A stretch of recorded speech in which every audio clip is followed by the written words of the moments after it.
HD.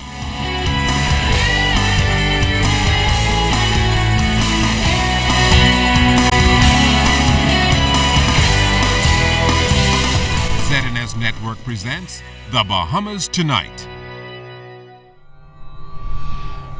This portion of the news brought to you by BTC Every Day.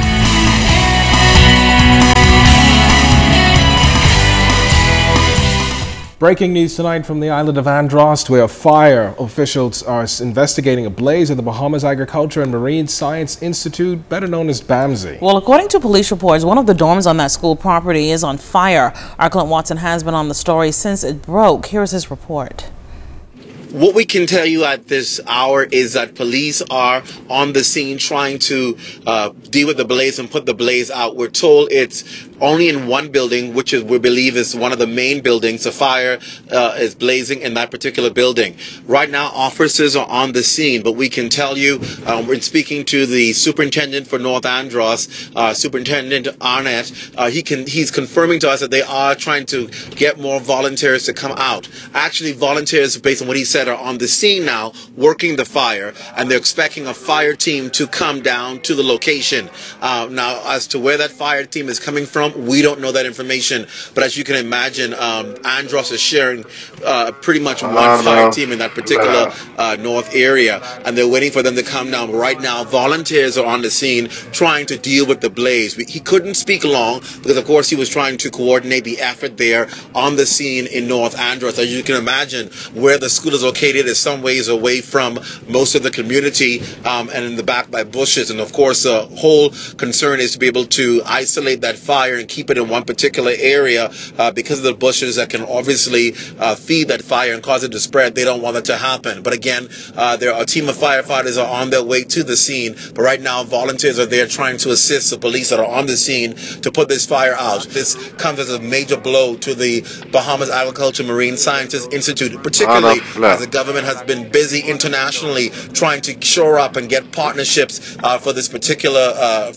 project. Even coming just last week from China, signing an agreement with Oceanic University in China to be able to work with BAMSI. So no doubt this comes as a disappointment for the government as they try to get BAMSI off the ground. We're working this story for you. We'll be on this for you, and of course we'll bring you the latest. But that's what we have right now. Clint Watson reporting.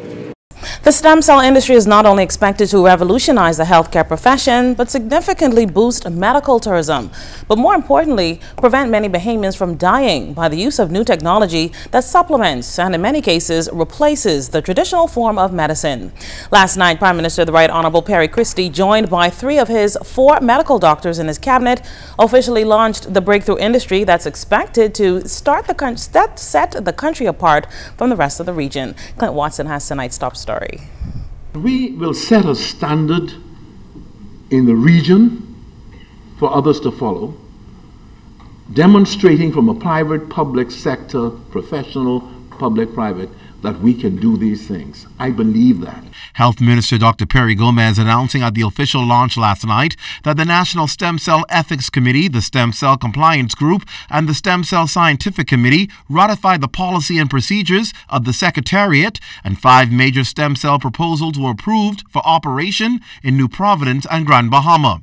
Okeana's Heart Institution in Freeport, Grand Bahama, was the first stem cell operation to be given provisional approval, and after today has full approval by the Stem Cell Ethics Committee.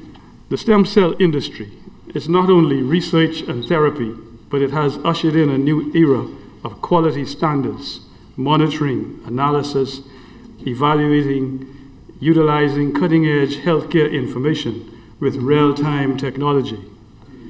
The Bahamas is now positioned at the head of the global development of stem cell research and therapy in the developing countries and many developed countries across the globe. And if you're wondering what is a stem cell research all about, well, in a nutshell, it's taking a type of white cell from the body and using it to actually heal the body from various illnesses and diseases or to enhance the body. The Bahamas stands among those countries with comprehensive legislation to support the industry. Extensive training, new techniques, and job opportunities are also expected to become available through the sector. Prime Minister the Right Honourable Perry Christie says it was paramount for the Bahamas to ensure the industry was properly set up so that the significant benefits that potentially can come from the sector can be achieved. We want people of the world to see that this is going to be not just the Bahamas looking for medical tourism, but the Bahamas engaged in a high level of research where people like Kobe Bryant flies to Germany, right, for the assistance from a German doctor on the kind that he would be able to fly to the Bahamas for. Further, he says Bahamians will now have access to revolutionary research and care. In Okeanos, the first group of patients who came through in Freeport, they're certifying almost miraculously the therapies that are being used. I'm the father of an autistic child. I don't need to be speculative as to whether or not there exists research being done to help children like Adam or young men like Adam.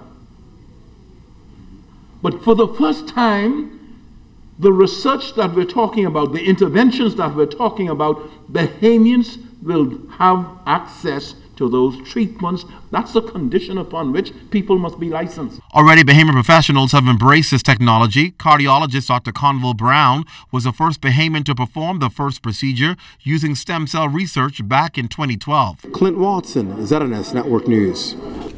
Well, a leading stem cell banker in the United States and the man who does all of the cell banking for the U.S. government, Dr. James Manganello, will be establishing a stem cell bank here in New Providence once final approval is granted. The facility is expected to be the focus of stem cell banking for the country, the region, and Central and South America. He's been working with local experts to ensure the industry is properly set up and operated.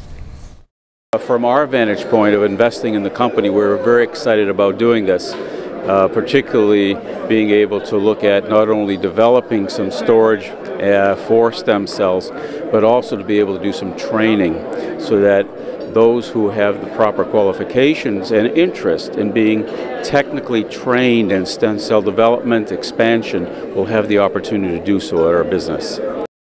Now, all of these potential investments will go through the approval process from the Prime Minister's office. State Minister for Investments, Kaylis Rose, says this industry is a major achievement for the Bahamas as early indicators peg it as a $100 million industry. Well, it's a new industry for us, and we largely play the economic development role of the government. And there's an opportunity for us to now redefine this economy, and we're going to use stem cell research and therapy as the platform for doing so.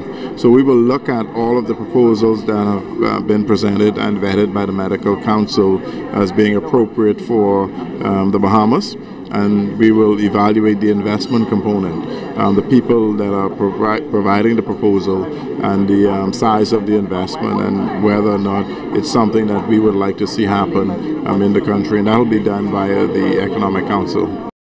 Now to news from labor. The recent labor force survey illustrating an increase in unemployment, particularly among young people, not settling well with Prime Minister the Right Honourable Perry Christie.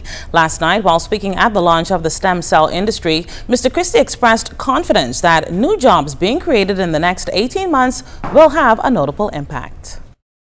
I believe all this talk about unemployment is going to be impacted in 6, 8 weeks, 4 weeks, when thousands of people are employed. One of the things we dealt with in China, there's Million flew there in his aircraft to China, and we met with the construction company chairman and leadership and the China Export-Import Bank and the Chinese government, and we agreed March 27th. Life at Key is going to expand. Albany continues to expand. Tonight on the way here, the number 2 at Baker's Bay told me that they need to come to the government because they have $300 million worth of construction that they can't get to for Baker's Bay, for people who want to live in the Abacos, and therefore they're going to want us to give them special permission to bring in some work permit people, and they'll hire another 300, 400 Abaconians.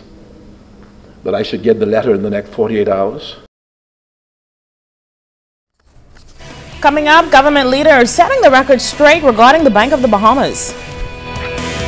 And could the political uncertainty in Haiti mean a mass exodus from that country? We talk to the foreign minister next. Segment segment of the news is brought to you by Shell Quality Fuels.